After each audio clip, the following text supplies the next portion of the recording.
আপনি এনআরআই আর এখনও পিপিএফে টাকা রাখছেন, তাহলে এই ভিডিওটা আপনার জন্য খুবই গুরুত্বপূর্ণ। অনেক এনআরআই এখনও জানেন না ভারতের সব স্মল সেভিংস স্কিম কিন্তু এনআরআই এর জন্য অ্যাপ্লাইড নয়।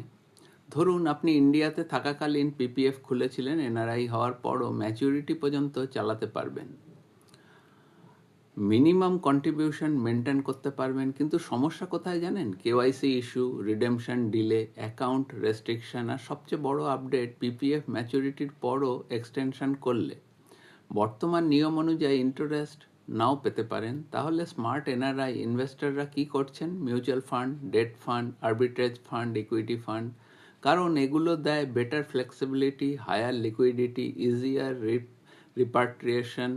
Comment NRI to know more about smart investment option in India. Mutual fund investment are subject to market risk.